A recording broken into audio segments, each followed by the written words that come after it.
오늘 우리에게 주시는 하나님의 말씀은 마태복음 6장 24절에서 34절 말씀입니다.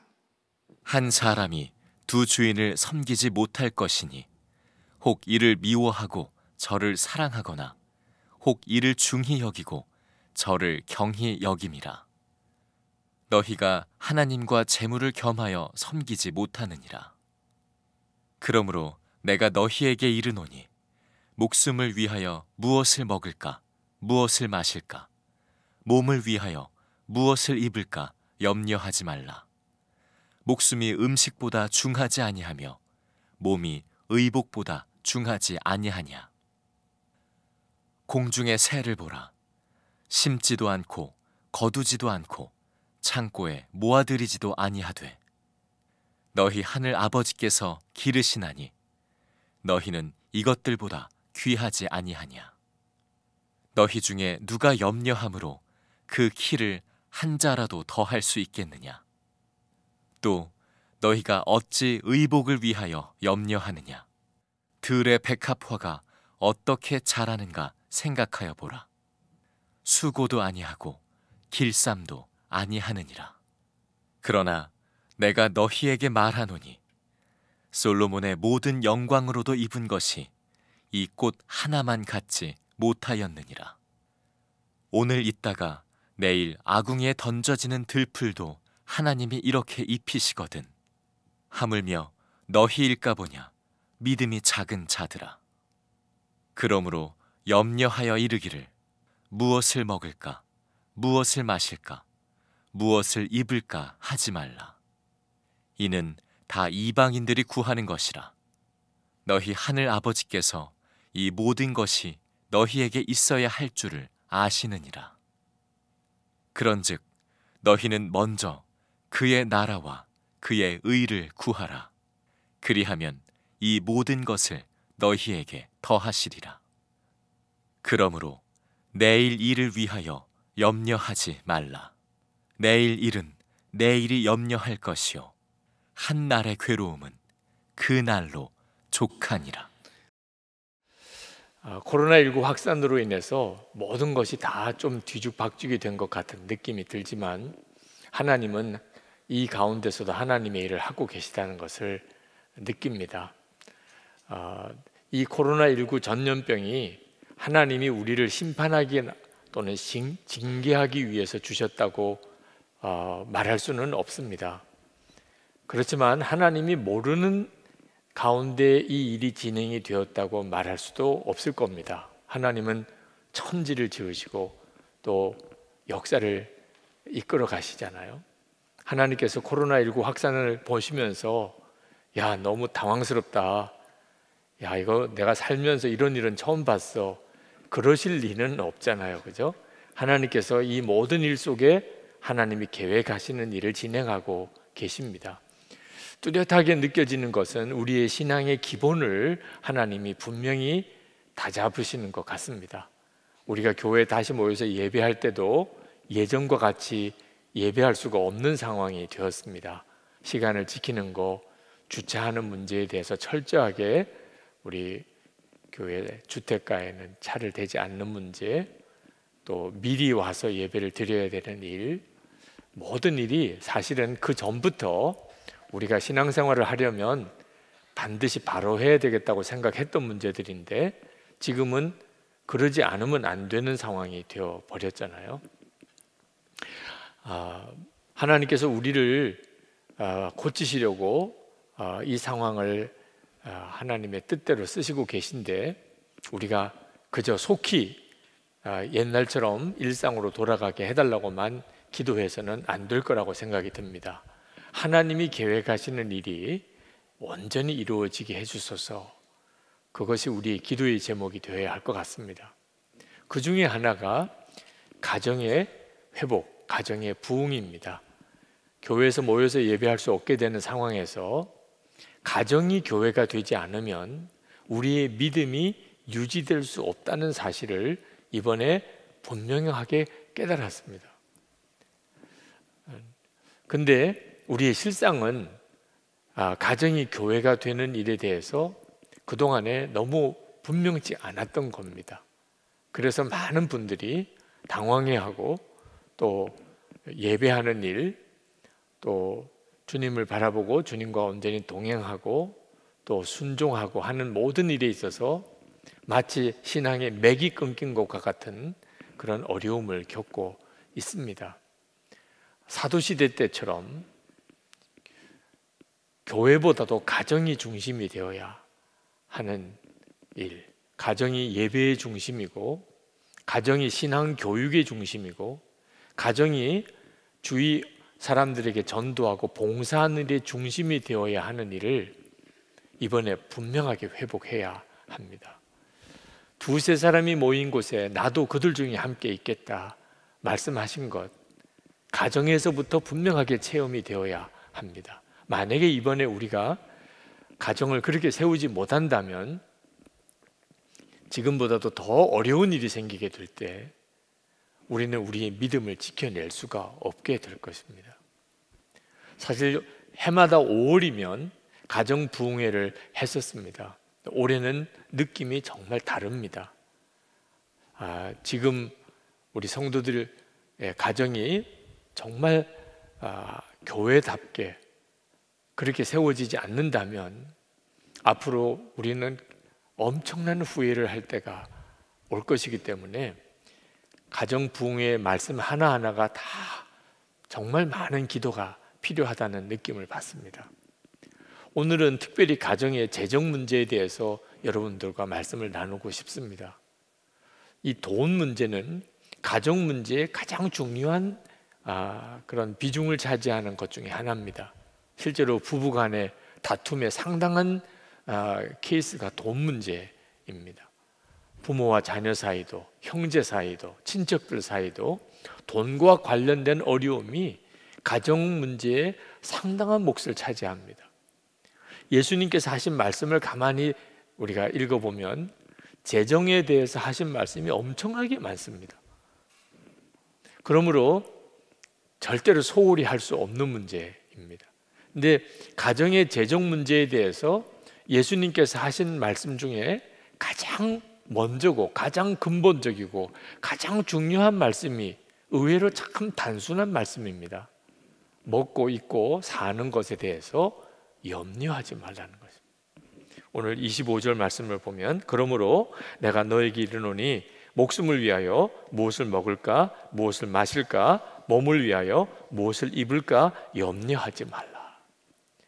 제가 어릴 때 저는 목사의 집에서 자랐습니다. 넉넉한 형편은 아니었어요. 아버님의 목회가 그렇게 쉬운 그런 목회가 아니셨기 때문에. 그러나 경제적으로 어려운 것보다도 더 제 마음에 힘들고 오래 기억이 남는 것은 아버님, 어머님이 그 집안의 경제적인 어려움 때문에 걱정을 많이 하시고 사신 것입니다. 지나고 보니까 뭐 가난하게 살았다, 어렵게 살았다 하는 것은 그건 지나고 나니까 그렇게 큰 문제가 아니더라고요. 그런데 왜 그렇게 걱정하고 사셨을까? 왜 돈 때문에 그렇게 염려하고 다투셨을까? 그건 계속 오래 제 마음에 남더라고요.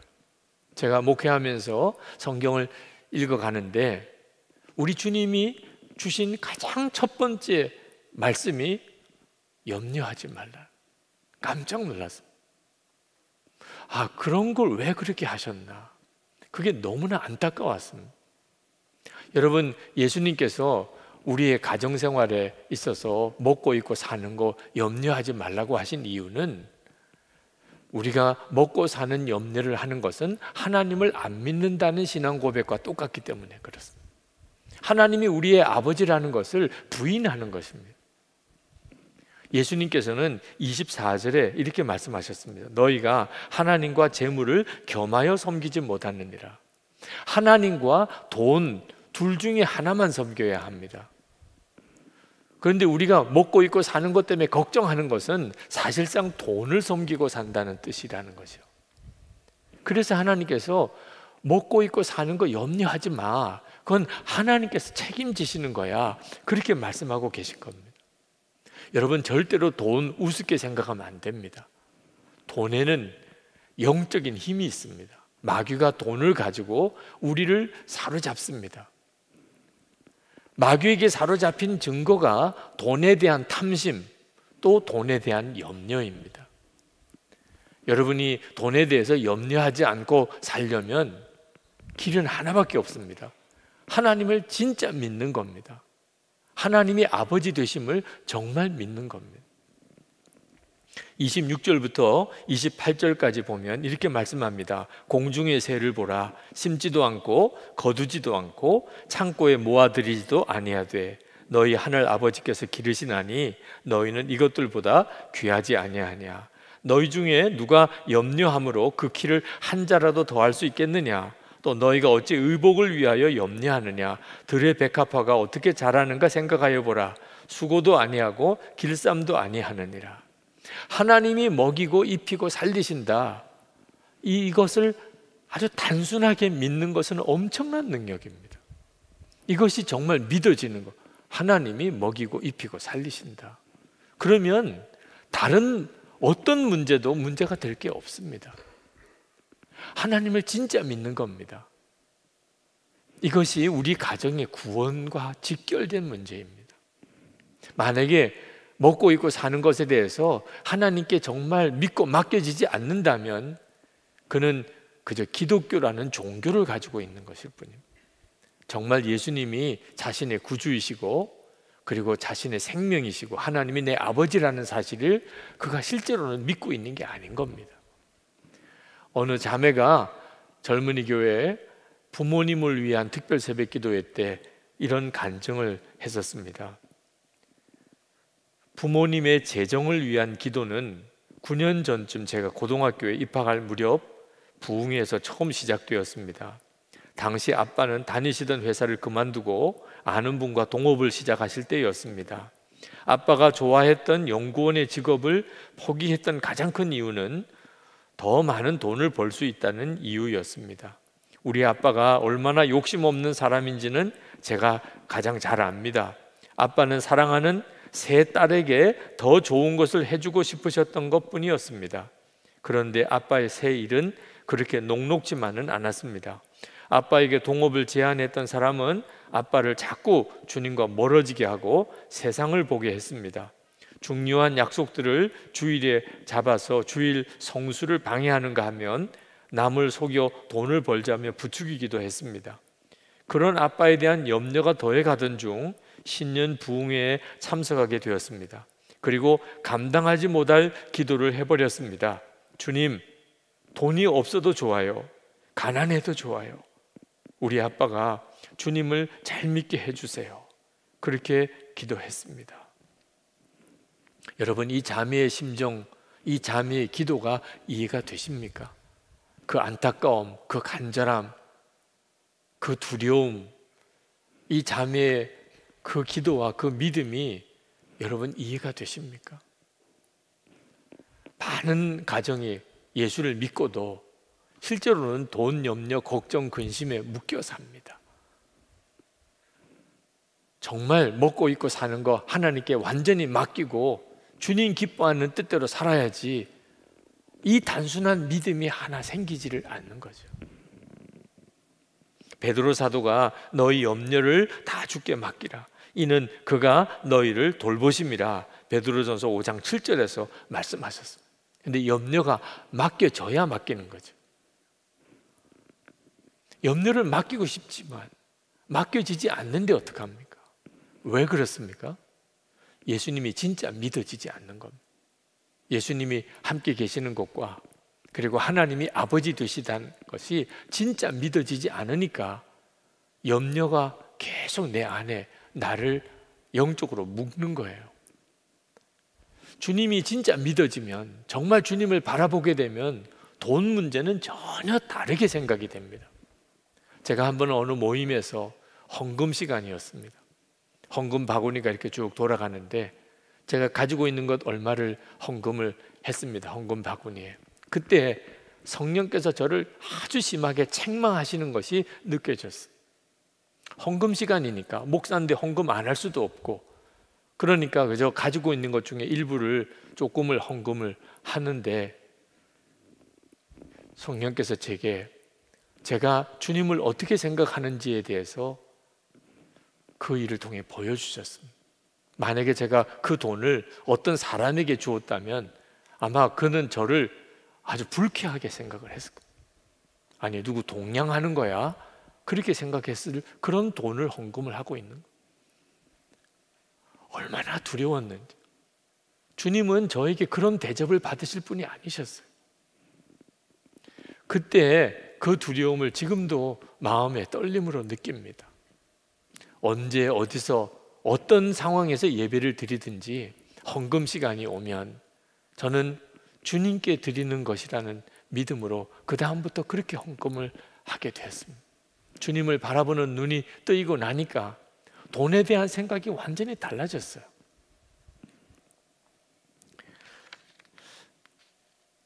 우리가 염려하지 않아야 되는 이유는 하나님을 진짜 믿게 하기 위해서 그렇습니다. 그러나 또 하나는 우리가 하나님의 나라를 위해서 먼저 살 수 있게 하는 유일한 길이기 때문에 그렇습니다. 염려하는 사람은, 먹고 입고 사는 것 때문에 걱정하는 사람은 하나님의 나라를 위해서 살지 못합니다. 33절에 그런즉 너희는 먼저 그의 나라와 그의 의를 구하라. 그리하면 이 모든 것을 너에게 더하시리라. 이 말씀은 뭘 먹을까, 뭘 마실까, 뭘 입을까 염려하지 말고 그 다음에 나오는 교훈입니다. 지난 주일에 우리 이 코로나19 확산 때문에 한국에 오신 선교사님들 또는 오셨다가 임지로 지금 못 가고 계신 선교사님들이 많으시다고. 교우 여러분 중에 혹시 그 선교사님들을 위해서 거처를 좀 제공할 수 있는 분이 있다면 연락을 달라고 광고를 드렸는데 참 많은 분들이 그렇게 하시겠다고 연락을 오셨어요. 그 한 분 한 분의 사정을 이렇게 들으면서 정말 눈물이 나는 감동을 받은 경우가 많았습니다. 형편이 낮기 때문에 집을 몇 채씩 가지고 있기 때문이 아니었어요. 선교사님을 위해서 먼저 드리겠습니다. 그분들이 지낼 수 있는 거처를 드리겠습니다. 그렇게 헌신하는 분들이 많으셨어요. 우리가 교육관 건축을 위해서 교회 사랑 주일 건축 헌금을 했습니다. 저희 교회는 누가 어떤 건축 헌금을 했다고 전혀 발표하지 않습니다만 여러분이 그 사정을 아마 들으시면 정말 눈물의 감동을 받으실 케이스가 참 많습니다. 어느 분에게는 권사님은 하지 않으셔도 돼요. 권사님이 이런 헌금 하실 이유가 없어요. 권사님이 우선 먹고 사는 일이 급하잖아요. 그렇게 말씀을 드리고 싶은 케이스도 있었어요. 그러나 하나님과 그 권사님과 그 자손들을 위한 일이라고 생각이 들어서 제가 어떻게 막을 방법이 없더라. 그래서 정말 눈물로 기도만 해드리고 헌금을 받은 경우도 있습니다. 어떻게 이 일이 가능하지요? 하나님의 나라를 위해서 드린다는 일, 먹고 입고 사는 일이 걱정되는 사람은 못합니다. 재정이 있고 없고가 아니에요.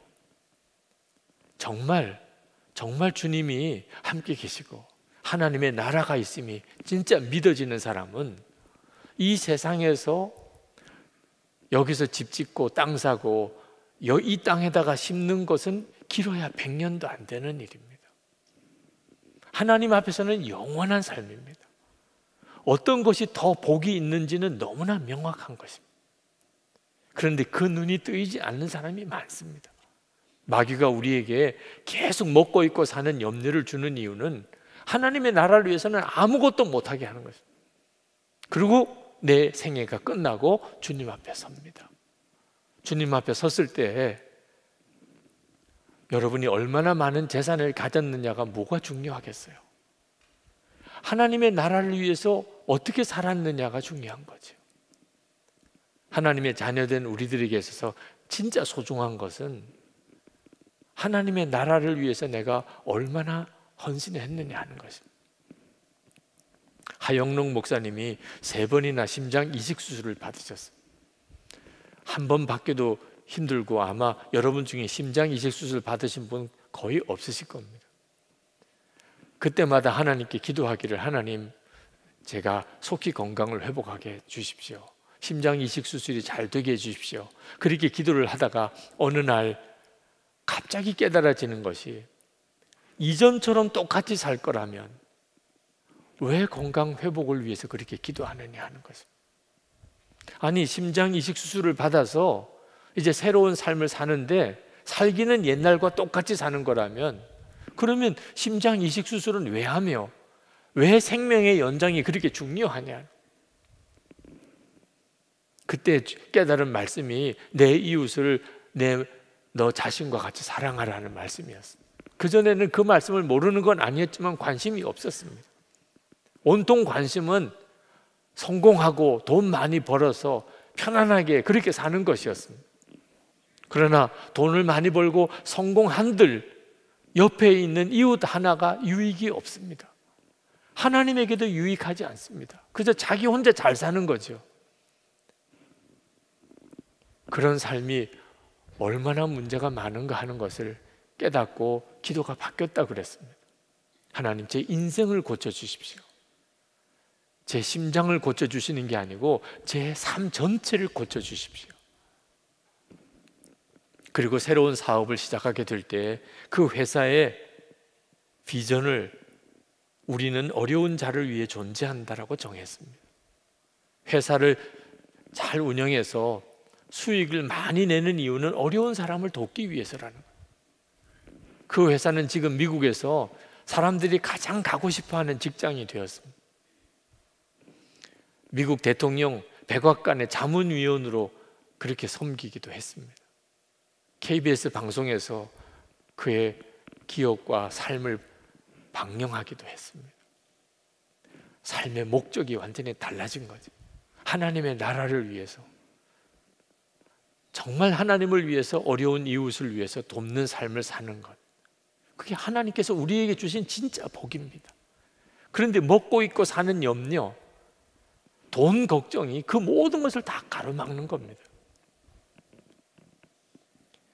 여러분, 하나님 나라를 위해 사는 것이 가장 복이 있다는 사실이 진짜 깨달아지는 눈이 뜨여야 합니다. 저는 신학교 다닐 때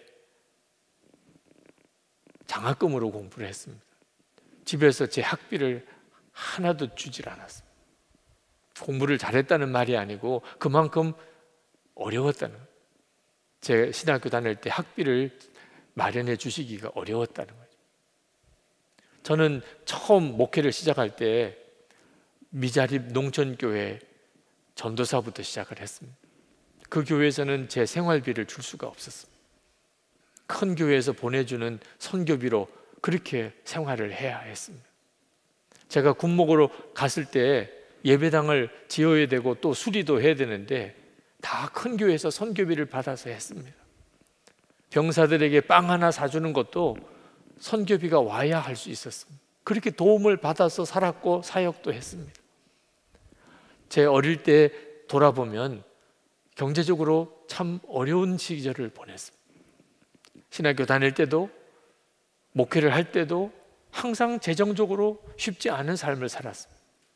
그런데 감사한 것은 돈하고 연연하지 않은 그런 삶을 살았다는 겁니다. 제가 생각하기도 참 신기했습니다.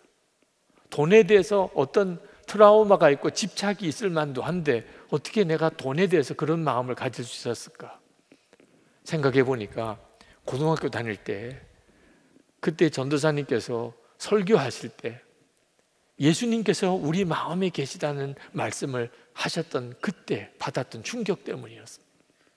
저는 그때 솔직히 믿어지지 않았습니다. 예수님께서 제 안에 계신다는 것 자체가 말이 안 된다고 생각했어요.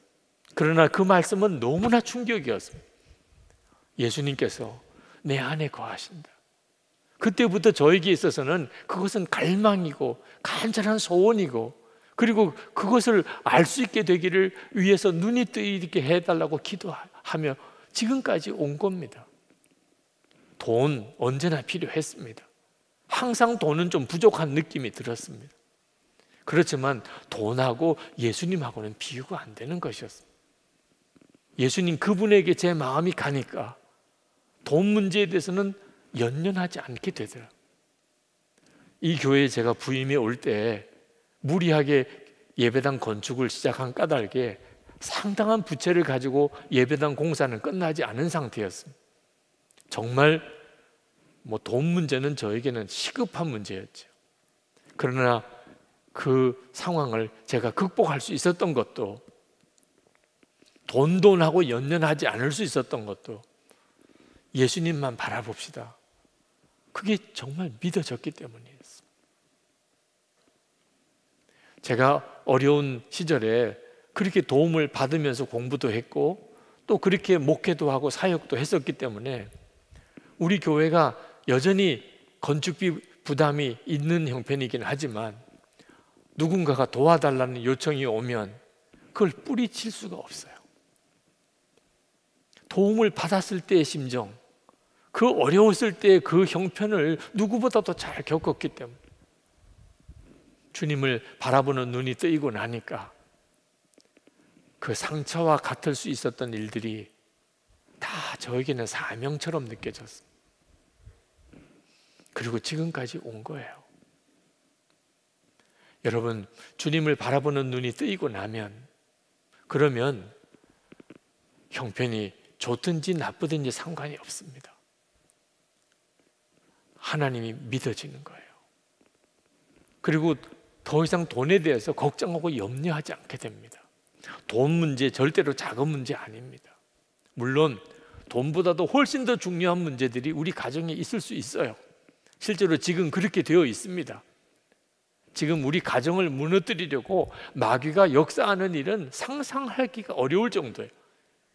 수많은 가정이 깨어져 나가고 있습니다. 어른들뿐만 아니고 자녀들에게는 정말 마귀가 그 마음속에 무서운 것들을 심어주고 있습니다. 말로 어떻게 표현하기 어려울 정도로 끔찍하고 또 음란한 것들을 우리 아이들이 어려서부터 보고 그리고 그걸 경험하고 삽니다. 학교에 가면 성경을 부인하는 그런 교과서와 선생님으로부터 배웁니다. 하나님을 대적하는 그런 마음을 가지고 있는 정치인들도 있습니다. 무신론자인 그런 사회 운동가들도 많습니다. 동성애, 낙태, 자살 다 우리 가정 안에 심각하게 우리 가정에 파고 들어와 있습니다. 돈 걱정, 그건 정말 한가한 이야기처럼 여겨질 수도 있습니다. 그러나 여러분, 돈 걱정 하나가 안 되는 것, 이거 진짜 주님을 만나지 않은 사람은 못합니다. 해결 안 됩니다. 그리고 돈 걱정, 먹고 입고 사는 걱정 하나 해결되고 나면 나머지 문제는 주님이 이끄시는 대로 가면 됩니다. 그는 진짜 주님을 믿는 사람입니다. 여러분, 왜 돈 걱정을 그렇게 하는 거죠? 돈 걱정이 되는데, 염려가 되는데 돈 걱정하지 말라, 그 말은 진짜 짜증나는 이야기입니다. 그런데 한번 생각해 보시기 바랍니다. 하나님이 아버지라는 걸 믿고 예수님을 영접했는데도 왜 그렇게 우리는 돈 걱정하고 돈 문제 때문에 싸우고 우리 가정이 돈 문제 때문에 우울하고 왜 그렇게 살아가는 거죠? 주야로 돈 묵상하고 사니까 그런 겁니다. 돈을 묵상하면 돈을 믿게 됩니다. 묵상하는 것을 믿게 되는 거예요. 여러분, 돈을 믿는다는 말은 고아처럼 산다는 겁니다. 여러분, 고아와 아버지와 함께 사는 아이와 어떤 차이가 있는 줄 아십니까? 고아는 자기가 가진 것 그것밖에는 믿을 게 없습니다. 도대체 고아가 어디 가서 뭘 어떻게 먹고 살 겁니까? 가지고 있는 돈 하나 믿고 사는 거죠. 돈 없으면 죽는 겁니다, 고아는. 그게 고아예요. 아버지 있는 아이는 어떻습니까? 자기가 가지고 있지 않다고 그래서 걱정할 이유가 없습니다. 아버지와 같이 있다면, 아버지와 같이 있다면 아버지가 먹여주고 아버지가 재워주고 아버지 따라만 가면 되는 거죠. 우리에게는 하나님의 아버지가 계십니다. 근데 문제는 그게 믿어져야 하는 거죠. 돈만 묵상하니까 결국 돈 믿고 세상을 사는 겁니다. 그래서 돈 묵상하지 말고 24시간 예수님을 바라보라고 그렇게 권하는 겁니다. 돈 걱정이 되면 주님을 바라보고, 돈 문제 때문에 염려가 되면 다시 주님을 바라보고 그렇게 해보시라는 겁니다. 아니, 주님만 바라보면 돈이 생기냐? 실제로 한번 그렇게 살아보시기 바랍니다. 믿어지는 역사가 있어요.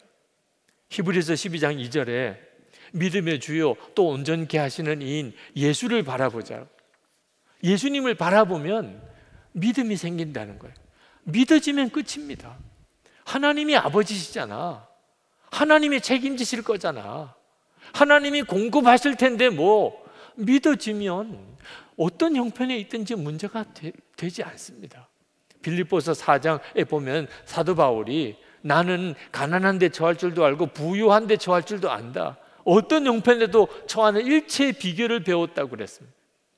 가난해도 두렵지 않으면 되잖아요. 걱정이 안 되면 되잖아요. 돈이 있어도 타락하지 않고 사치하지 않고 교만하지 않고 방탕하지 않으면 하나님 기뻐하는 뜻대로 쓸 수 있으면 되잖아요. 돈이 있느냐 없느냐 하는 것은 진짜 중요한 문제가 아닙니다. 가난하면 가난한 대로 살 줄도 알고 부유하면 부유한 대로 살 줄 알면 끝인 거죠. 근데 그게 어떻게 가능한 일입니까? 빌립보서 4장 13절에 말씀하시기를 능력 주시는 자 안에서 내가 모든 것을 할 수 있느니라. 능력 주시는 자는 예수 그리스도이십니다. 예수님 안에 있었다는 말입니다. 예수님 안에 있으니까 사도 바울이 가난해도 부유해도 일체의 비결을 배웠습니다. 여러분, 이것이 구원받은 성도의 가정의 기쁨입니다. 우리가 자녀들에게 물려줘야 될 신앙의 유산입니다. 돈 걱정이 없는 가정, 거기서부터 진짜 행복이 시작되는 겁니다. 그리고 하나님의 역사가 일어나게 됩니다. 이 시간에 우리 같이 기도하십시다. 하나님, 제 마음을 누르고 있는 이 돈 걱정이 해결되기를 원합니다. 더 이상 주야로 돈 묵상하고 살지 않겠습니다. 예수님 함께 계시는 주님을 바라보고 주님만 주목하고 살겠습니다. 주님, 정말 하나님의 나라를 위해서 사는 자가 되게 해주옵소서. 복의 통로가 되고 하나님의 은혜를 나누어 주는 자로 그렇게 살게 하옵소서. 우리 다 같이 통성으로 기도하겠습니다. 은혜와 사랑이 충만하신 아버지 하나님, 놀라우신 하나님의 은혜, 하나님의 역사하심을 인하여 감사합니다. 하나님의 크신 놀라우신 하나님의 역사가 우리 가운데 임하게 되기를 원합니다. 놀라우신 주님의 은혜, 하나님의 놀라우신 역사가 오늘도 하나님 사랑하는 성도들 위해 부어지게 되기를 원합니다. 아버지 하나님 함께 주님 들어주소서. 주님 들어잡아주소서. 우리의 마음을 온전히 하나님 붙잡아주소서. 강들과 은혜가 더욱 많으신 아버지, 놀라우신 나의 주님, 은혜 위원으로 도하신 하나님, 찬양하며 또 찬양한 하나님의 은혜와 하나님의 역사하신 우리 가운데 더 놀라우게 임하게 되기를 원합니다. 아버지 도우소서. 오늘도 예배하는 자들을 구원해 주소서. 하나님의 놀라운 은혜로 역사해 주소서. 입을 열어 목을 빌때 주께서 이루어 주소서. 주님 감사합니다. 아버지 하나님, 참으로 좋으신 주님의 은혜, 아버지 되신 하나님의 말할 수 없는 사랑에 감사를 드립니다. 오늘 예배하러 이렇게 예배당에 나와 주님 앞에 전심으로 하나님 예배하는 성도들, 온라인 생방송으로 그렇게 하나님께 예배하는 모든 성도들, 그리고 그 가정 위에 주의 은혜를 놀랍게 부으소서. 하나님, 이방인들처럼 하나님을 믿지 못하는 사람들처럼 그렇게 염려하고 근심하며 걱정하며 살지 않게 되기를 원합니다. 눈을 여소서. 주 예수님이 우리와 함께 계시고 하나님이 우리의 아버지이심을 분명하게 믿어지게 하소서. 그래서 하나님이 기뻐하시는 삶을 살아가게 하소서. 우리 가정 안에 진정한 기쁨이 임하게 하소서. 놀라운 평강이 임하게 하소서. 하나님, 주 예수님과 함께하는 정말 세상이 알 수 없는, 말할 수 없는 놀라운 평온과 기쁨으로 충만한 가정을 허락해 주옵소서. 오늘도 전심으로 하나님 앞에 예배하는 성도들 10의 1조를 주께 드립니다. 감사헌금을, 선교헌금을 건축 헌금을, 구제 헌금을 주님 앞에 봉헌합니다. 주님을 향한 사랑과 감사와 그리고 믿음의 고백입니다. 아버지 하나님, 주님의 은혜가 저희들 가운데 충만해서 하나님의 계획하심이 그대로 이루어지기를 원합니다. 주님은 아브라함에게 주셨던 복을 우리에게도 그대로 주셨음을 믿습니다. 우리는 복의 근원입니다. 우리 주위에 있는 모든 이들에게 하나님의 은혜와 복과 기쁨의 통로가 되었습니다. 그렇게 살아가게 해 주시옵소서. 우리의 먹고 입고 사는 것을 정말 주님께 다 맡깁니다. 주님이 책임져 주실 줄 믿습니다. 오직 찬양하고 감사만 하며 가겠습니다. 순종만 하며 살겠습니다. 성도들의 마음에 심령에 하나님의 은혜가 넘치며 성도들의 기업을 주님이 책임져 주시옵소서. 주님이 구름 기둥 불 기둥으로 우리를 지키시고 그리고 만나를 먹이고 그리고 반석에서 물을 내시는 하나님이심을 우리가 매일 경험하고 살게 하여 주옵소서. 병든 이들을 고쳐주소서. 가정 안에 온전한 구원이 이루어지게 해 주옵소서. 우리의 자녀들을 하나님 책임져 주셔서 우리들보다 더 놀랍게 쓰임 받도록 주여 역사하소서. 교육관을 건축하고 있습니다. 헌금을 작정한 이들이 감당할 힘을 주시고 그리고 이 교육관을 통해 우리의 다음 세대들이 세상을 변화시키는 하나님의 귀한 종들이 다 되게 하소서. 아버지 하나님, 이 나라가 하나님을 경외하는 나라가 되기를 원합니다. 하나님의 통치하심이 우리 아이들이 다니는 학교에도 그리고 정치, 경제, 사회 모든 영역 속에 하나님을 경외하는 지도자들을 세워주셔서 우리나라가 하나님을 경외하는 나라가 되게 하소서. 북한에 진정한 복음과 자유가 전해지게 하시고 남북 주민들이 자유롭게 왕래할 수 있는 날이 속히 오게 해 주옵소서. 김국기 목사님, 김정우 목사님, 최충길 선교사님, 장문석 집사님 석방의 날 그 소식을 우리가 속히 듣게 하옵소서. 열방에 있는 선교사님들 하나님의 손에 부탁합니다. 코로나19 확산이 열방에 다 그치게 하소서. 치료제와 백신이 개발되게 하소서. 복음의 문이 막히지 않게 하시고 선교사님과 그 사역에 하나님의 기름 부음을 주시고 그리고 그 가족을 지켜 주옵소서. 우리 주 예수 그리스도 이름으로 간절히 기도합나이다. 아멘. 우리 다 일어나셔서 찬양하겠습니다.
주님께 나와 예배하는 모든 성도들, 가정에서 생방송으로 예배하는 모든 성도들과 그 가정 위에 주 예수님의 은혜와 하나님의 사랑하심과 성령의 교통하심이 충만히 함께 하시기를 축원하옵나이다. 아멘.